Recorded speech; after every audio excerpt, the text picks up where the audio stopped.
E aí pessoal do YouTube, eu sou Linux BRS, estou aqui com o LG K10 para fazer as considerações finais. Isso mesmo, o aparelho já vai dar o ar da graça da sua saída do canal, né? E vou falar para vocês, pessoal, foi uma experiência muito boa. Como eu falei para vocês no primeiro vídeo, depois no segundo, no vlog que eu fiz, né? No unboxing.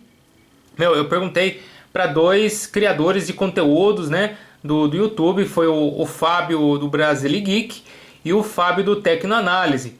Eu perguntei a respeito desse aparelho, falei como que era o aparelho, falou assim, ó, apesar dele ter 1 GB de memória RAM, como eu já falei, né, que é a bronca de todo mundo, o aparelho se saiu muito bem em jogos, no dia a dia, para mexer, entendeu? Não tive problemas nenhum. Depois que eu fui descobrir que em um certo momento o aparelho, eu não conseguia ligar o aparelho, não conseguia dar os toques aqui, não conseguia ligar, porque uma pessoa falou que se cobrir aqui a frente, né, do aparelho, ele não liga, né? Ele não liga porque ele pensa que ele está no bolso, pessoal, então é por isso. Mas, voltando aqui ao assunto de 1 GB, ele está com Android 6.0, 1 GB de memória RAM, 16 de armazenamento. Ele rodou muito bem o GTA San Andreas. Ele rodou, deixa eu ver aqui quais outros que eu tenho que rodar aqui também. Tenho que rodar o Dungeon Hunter 5 e o Asphalt 8 ainda para esse aparelho. Ele se saiu muito bem nos outros jogos aí que eu fiz o teste. E só teve um ou outro jogo que foi assim, ele ficou meio que lentinho assim, mas não chegou ao ponto de travar, tá? A LG, ela fez aí eu vou justificar primeiro, vou falar para depois eu justificar o porquê, mas existe a exceção. A LG ela fez um bom trabalho nesse aparelho, principalmente em questão de design, pessoal. Essa tela aqui, 2,5D, essa parte aqui com esse tipo design de sabonete, né, que eu falo, né, com essa textura muito bacana, certo? Então eu vejo assim que a LG ela fez assim um design muito, mas muito bacana mesmo para esse aparelho. Gostei. Tem gente que elogia muito o design do aparelho, o aparelho fino, leve, show de bola, rápido, né? Apesar dele ter um octa-core, seria não, 2, 2, 1, 1. Apesar dele ter um octa-core de 1.3, né? Eu acho que um MediaTek, eu acho. Muita gente também torcendo o nariz, mas ele é rápido. Ele marcou acho que 36 mil pontos no benchmark. E por incrível que pareça, esses 36 mil pontos aí, ele se saiu muito bem, como falei para vocês, em jogos pesados. Muito bem. Por quê? Deve ser com certeza por causa do Android, que está bem otimizado para ele. Outra coisa, deixa eu ver aqui. A tela aqui não é uma tela Full HD, é uma tela HD. Então o que acontece? Uma tela HD, ela não requer tanto do processador gráfico, entendeu? Então ele não acaba, o processamento ele acaba sendo menor do que uma tela Full HD, certo? Por isso que em determinados aparelhos, por exemplo, que é Full HD, você sente uma lentidão. Seria melhor se eles tivessem colocado uma tela HD com o mesmo processador gráfico. Aí ele compensaria um pouco a parte gráfica e sobraria mais processamento para os jogos e até para o dia a dia. Mas esse aqui, ele está de bom tamanho, se sai muito bem em qualquer coisa. Gente, eu tenho o WhatsApp, Telegram, Instagram instalado nele. Eu navego pelo Chrome no Facebook, certo? E, tiro foto com ele, jogo pro Instagram, tiro foto, mando um WhatsApp, mando voz pelo WhatsApp, muito rápido, sem travamentos. Mas eu não uso o aplicativo aqui do Facebook, que eu não gosto, porque aquele aplicativo ele acaba com o smartphone, acaba com a bateria, acaba com o seu plano de dados, acaba com tudo, gente. Então, eu prefiro não utilizar o aplicativo do Facebook. Para mim é um aplicativo mal acabado, certo? O Snapchat eu não testei aqui, certo? Mas é um também que come muita bateria, esquenta pra caramba o aparelho. No caso, esse aqui não tive problemas de esquentar tanto quanto os outros. Ele chegou a ficar, tipo, digamos assim, teve um leve aquecimento quando eu joguei o Modern Combat. Teve um leve aquecimento quando eu joguei o GTA, mas nada assim de ficar quente igual outros aparelhos que já testei, certo? Então o aquecimento dele foi muito pouco. A bateria dele, pra mim, por isso que eu falo, não dá pra levar em consideração os testes que eu faço da bateria, porque eu não uso o aparelho de forma intensiva, de forma radical. Eu uso ele abaixo do moderado. Dura geralmente mais ou menos 2 dias a bateria. Deixa eu ver aqui como que tá a bateria. Opa, chegou uma mensagem aqui.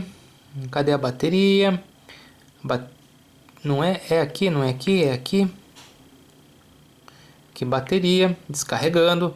Aqui, tempo restante 16 horas, uso da bateria. Nós temos aqui 28 horas de uso mais 14 horas restante ainda. Sem estar utilizando o modo economia de bateria, porque eu não utilizei. Aqui ó, nós temos aqui o economia de energia, certo? Esse aqui eu acho que só quando tiver em 15% que ele ativa o modo, né? Isso, ativar o modo de energia 15%, restringir aplicativos de segundo plano. Então ele também tem esse modo, mas eu geralmente não utilizo. Então ele está indo de boa a bateria, não vi problemas. Mas tem muita gente que torce e torceu o nariz, porque esse aparelho, eu acho que o preço dele é R$ 1.199, certo? Eu peguei ele numa promoção num site e saiu bem menos do que isso, mas muito menos do que isso mesmo. Mas se você for comprar um aparelho desse por R$ 1.199, não vale a pena.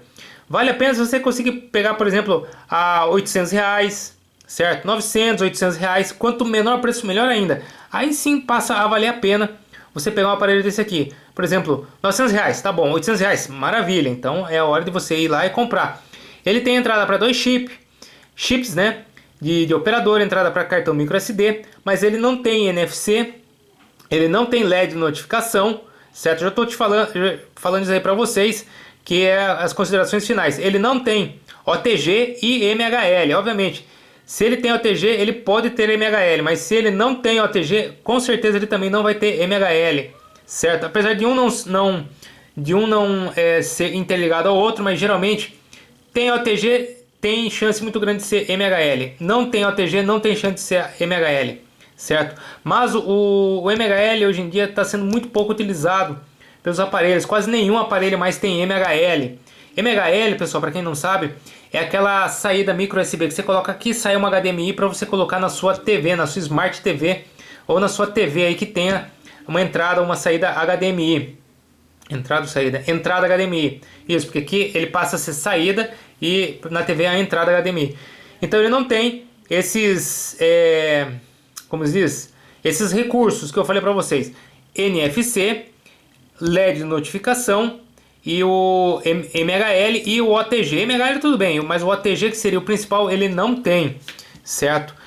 E é uma pena, mas é coisas aí que a LG fez para cortar custos, né?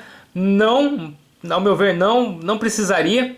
R$ 1.200, por exemplo, que se viesse com tudo isso estaria também muito bem pago. Ele teria um bom custo-benefício e com 2 GB de memória RAM, seria 2 GB, né, de memória RAM, aí sim estaríamos, tipo, digamos, no paraíso. Mas se você colocar mais 1 GB de memória RAM, aí você vai ter quanto? Mais R$ 100 a mais no aparelho? Poxa, entendeu? Não justifica, não justifica. Esse aparelho, como eu li e também eu falo, ele foi lançado numa época errada, onde os preços dos aparelhos estavam altos. Se ele tivesse sido lançado antes de ter acabado essa isenção da lei do bem, que fizeram o cancelamento de forma incorreta, né? Ele sairia, na verdade, aí por uns R$ 800 esse aparelho. Ele não sairia tanto. E aí sim ele se tornaria um aparelho bacana. Ele poderia vir aí com um preço de R$ 1.200, mas incluso mais 1 GB, NFC, LED, essas coisas, esses incrementos que faltaram nele hoje, entendeu? Então hoje é um aparelho a R$ 1.200, é um aparelho de um custo-benefício muito alto, com poucos recursos, entendeu? Recursos esses que eu falo para vocês que já vem nos intermediários premiums, né? E você consegue até por um preço menor. Por exemplo, a R$ 1.200 esse e a R$ 1.150 um Lenovo Vibe, o A7010. Claro que o Vibe A7010 é muito melhor em custo-benefício, muito mais recursos, muito mais em tudo, entendeu? E o Lenovo Vibe ele tem 32 GB de RAM, 2 GB de 32 GB de armazenamento. Nossa, de RAM, hein? De novo vão pegar no meu pé, hein? Vão ver o vídeo inteiro, não vão comentar nada, mas os 32 GB de RAM vão comentar. 32 GB de armazenamento, 2 GB de RAM, certo? LED de notificação, que tem o Vibe ou A7010, leitor de impressões digitais, coisa que esse aqui não tem. Entendeu? Então, você prefere comprar qual? Um que tem vários recursos e custa bem menos, R$50 a menos, por exemplo, ou comprar um desse aqui? Claro que um outro, né? Mas esse aqui tem Android 6. Bom, aí você vai ter que balancear uma coisa ou outra, né? Então é isso. No geral, é um aparelho muito bom, tá? Por que eu falo muito bom? Porque ele é um aparelho que ele vem com 1 GB de memória RAM. Mesmo assim, ele não é limitado por causa disso. 16 GB de armazenamento. Um armazenamento muito bom. Entrada para cartão microSD. 2 chips de operadora. Certo? A câmera, tanto a frontal quanto a traseira, são câmeras medianas, tá? Não são excepcionais, tipo igual um G3, um G4 e até a câmera do G5, não é. A câmera é uma câmera, tanto a frontal quanto a traseira são câmeras simples, certo? São câmeras moderadas dentro de um padrão aí. Vamos me perguntar, ele ou do J5? Do J5 eu vejo que é um pouquinho melhor a câmera em relação a esse, apesar de ser 8 megapixels frontal, né? O do J5 eu vejo que é um pouco melhor, certo? Mas não estou aqui para tirar o mérito também que as duas câmeras são boas que eu digo medianas, né? Desse aparelho aqui, certo, pessoal? Então é isso, eu espero que vocês tenham gostado do vídeo. Outro detalhe, ele não tem turbo carregamento. Espero que vocês tenham gostado do vídeo. Se gostou, o seu joinha aqui é sempre muito importante para o canal. Se você não é inscrito, por favor, se inscreva para estar recebendo as notificações do YouTube, tanto para esse quanto para outros aparelhos aí que eu tenho no canal, e para jogos e para qualquer outro tipo de vídeo aí que eu estiver publicando aí no YouTube, tá bom, pessoal? Obrigado, até mais e falou!